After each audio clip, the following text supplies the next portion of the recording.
quero falar com você hoje sobre integridade. Tema esse que é muito importante para nós que somos cristãos, ainda mais nessa época.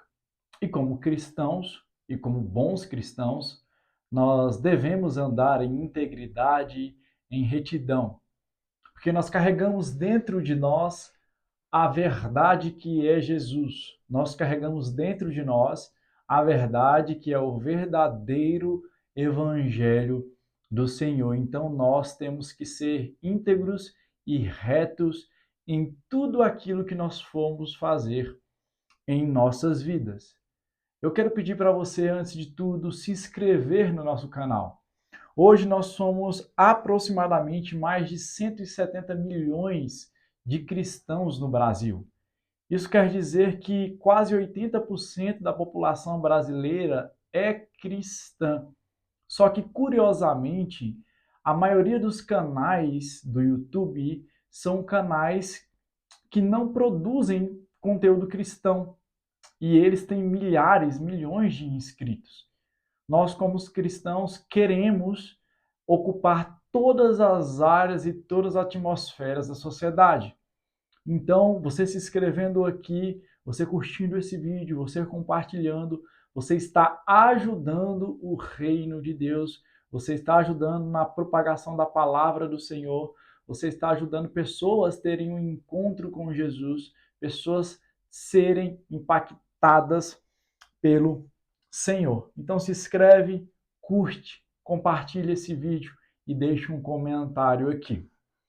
Para falar de integridade, eu poderia usar vários exemplos na Bíblia Sagrada. Mas hoje eu quero falar de um homem que foi extremamente íntegro. E esse homem, muito provavelmente, você conhece. Esse homem que é Noé. A história de Noé é bastante conhecida, até não cristãos, pessoas que nunca entraram dentro da igreja, conhecem a história do dilúvio. Se você for perguntar para uma criança, essa criança vai conhecer a história do dilúvio, porque é uma história bastante conhecida. Só que quando vamos analisar mais profundamente a vida de Noé, nós temos um choque. Porque se você for pegar o contexto da época que Noé vivia, era uma época que a humanidade estava totalmente caída.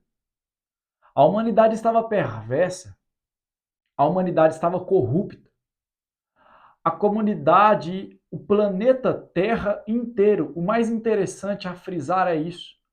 Não era só uma região, não era só um estado, não era só uma cidade.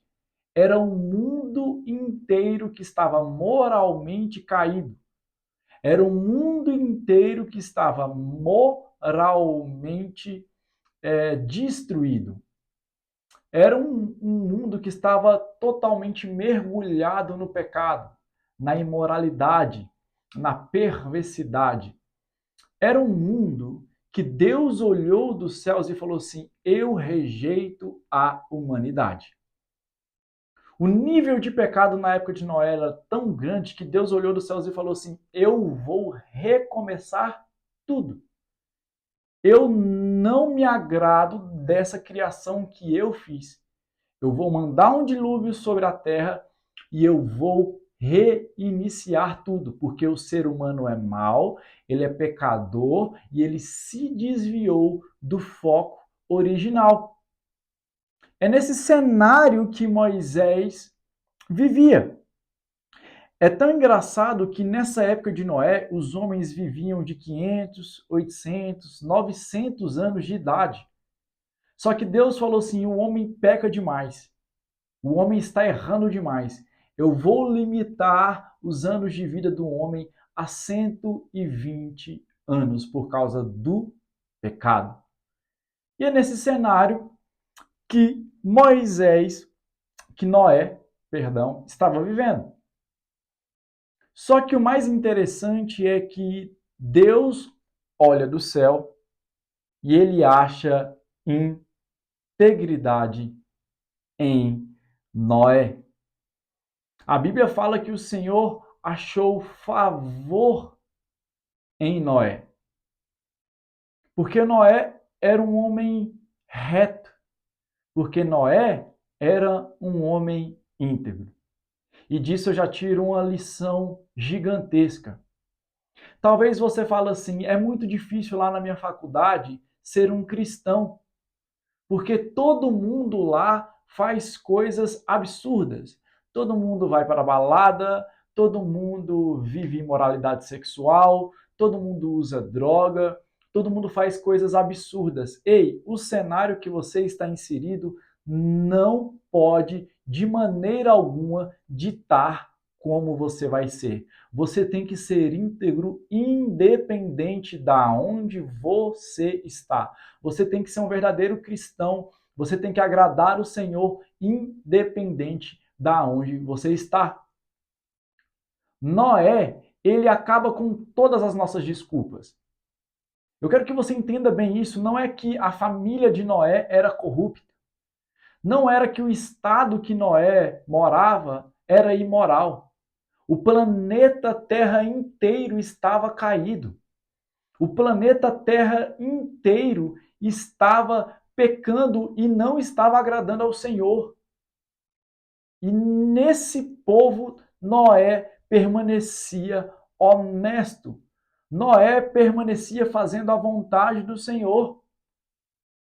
Talvez lá no seu trabalho as pessoas não fazem a vontade de Deus. Talvez lá no seu trabalho as pessoas vivem casos de adultério. Talvez lá no seu trabalho não tem cristão, só tem você lá. Nesse ambiente você deve permanecer fiel ao Senhor. Nesse ambiente você deve ser luz. Nesse ambiente você deve ser sal, porque aliás, dentro da igreja é muito fácil. Deus nos chamou para esses ambientes, nós sermos luz e sal da terra para espalharmos o evangelho e a verdade dos céus. Então a história de Noé é um tapa na nossa cara. Porque muitas vezes nós damos desculpas. Ah, não, é porque meu pai e minha mãe, eles não servem ao Senhor e fica difícil. Eu concordo, realmente fica difícil. Mas independente se seu pai ou sua mãe não serve ao Senhor, independente se na sua escola não tem cristão, a salvação é individual. Você está lutando para você entrar no céu. Você está lutando pela sua salvação. Você não está lutando pela salvação do seu pai, você não está lutando pela salvação da sua mãe, dos seus colegas de trabalho, dos seus colegas de faculdade. Você está lutando pela sua salvação. Naquele grande dia, quando você estiver diante do Senhor, você não vai estar com sua família inteira lá prestando contas daquilo que eles fizeram. Você vai estar diante do Senhor sozinho, prestando contas daquilo que você fez, falou. Então nós temos que entender isso e pararmos de dar essa desculpa de que, o ambiente que eu estou é muito difícil. O ambiente que eu estou não é muito propício. E é isso que nós temos que ter em nossa mente e em nossos corações. São os ambientes que não são propícios que nós devemos fazer a diferença. Fazer a diferença na igreja é muito fácil. Aliás, não é nem fazer a diferença, porque todos ali já são cristãos. Você foi chamado para ser a diferença e fazer a diferença em ambientes totalmente difíceis, em ambientes totalmente contrários à sua fé, contrários àquilo que você vê como o evangelho de Jesus Cristo, contrários à sua fé. É nesses ambientes que você foi chamado para ser e para fazer a diferença. É nesses ambientes que você foi chamado para, através do Espírito Santo de Deus dentro de você, transformar esse ambiente. E Noé foi esse homem. Noé foi esse homem que foi íntegro. Noé foi esse homem que foi honesto diante do Senhor em meio a uma geração totalmente caída, totalmente perversa. Tem algo que me chama muita atenção na história de Noé. E sabe o que é? Que a Bíblia fala que o único homem íntegro e honesto daquela época era Noé. A Bíblia não cita que os filhos de Noé eram íntegros. A Bíblia não cita que a esposa de Noé era íntegra. A Bíblia fala que Noé era íntegro. Mas na hora de ser salvo, a família de Noé foi salva por causa dele. Ei, você carrega essa responsabilidade. Você pode ser bênção ou maldição na sua família. Você pode ser uma pessoa tão abençoada que as pessoas que estão ao seu redor vão ser abençoadas. Mas você também pode tomar atitudes que vão trazer maldição para a sua vida e, infelizmente, as pessoas que estão ao seu redor muitas vezes vão pagar o pato. Então você tem que pensar nisso, que você tem que ser bênção para a sua família, que através da sua vida pessoas vão ser salvas. Através da sua vida pessoas vão ter um encontro com Jesus. Através da sua vida pessoas vão ser transformadas. Através da sua vida, pessoas vão usufruir do favor de Deus. Através da sua vida, pessoas vão contemplar a face de Deus e pessoas vão se beneficiar das bênçãos que estão na sua vida. Você tem que ser um canal de bênçãos para a vida das pessoas que estão ao seu redor, não um canal de maldição. Não um canal de maldição. Às vezes nós ficamos assim, todo mundo está fazendo. Ei, você não é todo mundo. Todo mundo pulou carnaval, você não é todo mundo. Todo mundo está usando droga, você não é todo mundo. Todo mundo está bebendo, você não é todo mundo. Todo mundo está adulterando, você não é todo mundo. Todo mundo está jogando jogos de azar, você não é todo mundo. Você foi comprado, você foi liberto pelo sangue de Jesus na dura cruz do Calvário. Você não é todo mundo. Foi pago um alto preço pela sua vida. Então você não pode fazer as coisas porque todo mundo está fazendo. Mas às vezes isso pode gerar uma grande interrogação na nossa cabeça. Então, como permanecer íntegro nessa época que nós estamos vivendo? Que os valores são tão invertidos que às vezes ser íntegro nessa época, ser reto nessa época, é motivo de chacota. Como permanecer íntegro? E a primeira dica que eu dou para você é ler a Bíblia. Mas não só ler a Bíblia, você deve aplicar a palavra do Senhor em todas as áreas da sua vida. A Bíblia é lâmpada para os nossos pés. A Bíblia é luz para os nossos caminhos. Então, se você vai fazer negócios, você tem que fazer esses negócios à luz da palavra do Senhor. Porque aí você não vai passar ninguém para trás, aí você não vai ser desonesto, aí você não vai corromper os seus negócios. Se você tem um relacionamento, você tem que ter esse relacionamento baseado na palavra do Senhor. Porque aí seu relacionamento vai ser puro, santo, verdadeiro, firme na palavra do Senhor. Independente daquilo que você for fazer, as palavras que saem da sua boca têm que serem guiadas pela a palavra do Senhor. Porque as palavras que vão sair da sua boca vão ser palavras de vida, palavras de ânimo, palavras de amor, palavras reptas, palavras sábias. Então, tudo aquilo que nós vamos fazer nas nossas vidas, sejam negócios, sejam relacionamentos, lá na nossa empresa, como que nós vamos se comportar, decisões que nós vamos tomar, palavras que nós vamos falar, pensamentos que nós temos, tudo isso que nós fazemos tem que ser baseado na palavra do Senhor para nós nos mantermos íntegros e retos em tudo aquilo que nós vamos fazer. A Bíblia traz instrução, a Bíblia traz clareza, a Bíblia tira as dúvidas de tudo aquilo que nós vamos fazer. A Bíblia nos mostra aquilo que de errado e de certo que nós estamos fazendo. A Bíblia nos mostra se aquilo que nós vamos fazer é correto ou não, se agrada ao Senhor ou não, se vai trazer bênçãos para a nossa vida ou não. Então, o primeiro passo gigantesco para nós vivermos em integridade e retidão é nós vivermos em tudo que nós formos fazermos baseado na palavra do Senhor. A segunda coisa que nós devemos fazer para viver em integridade é ter uma vida de oração. Porque quando nós temos uma vida de oração, é impossível nós vivermos no pecado.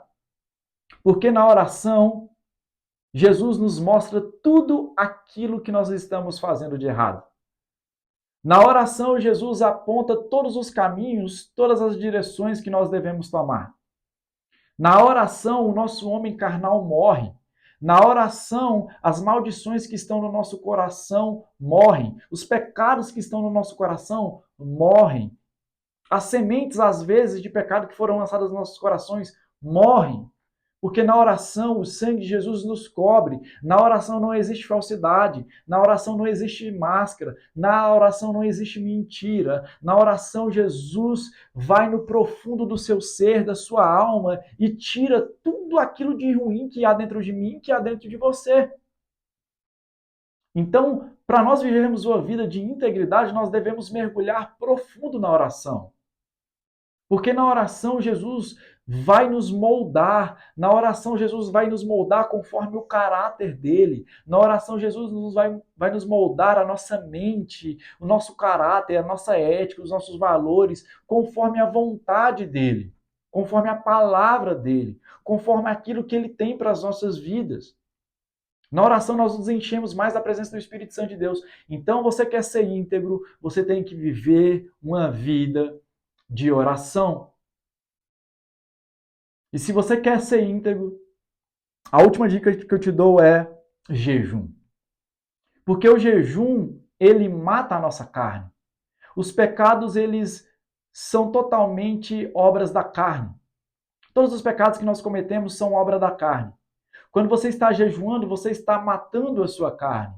Quando você está jejuando, você está dizendo não para a carne e está fortalecendo o seu espírito. Então, quanto mais o seu espírito está fortalecido, menos a sua carne vai ter força sobre você. E você vai andar em maior integridade, porque você vai estar sendo guiado pelo Espírito. As palavras que vão sair da sua boca vão ser guiadas pelo Espírito. Os seus pensamentos vão ser guiados pelo Espírito. Quando a carne vier e tentar fazer com que você saia do caminho, o seu espírito está fortificado por causa do jejum, e aí você não sai do caminho, e você permanece num caminho reto, você permanece íntegro, você permanece honesto.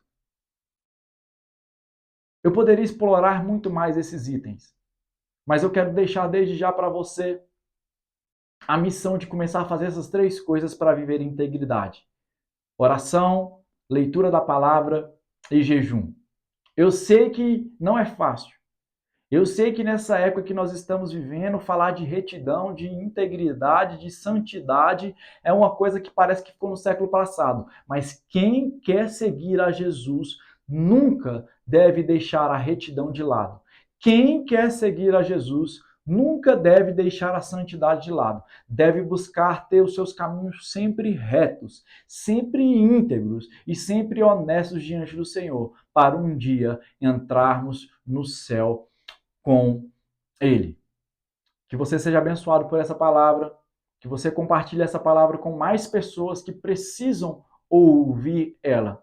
E que Jesus abençoe você, sua casa, sua família e seus negócios, no nome de Jesus.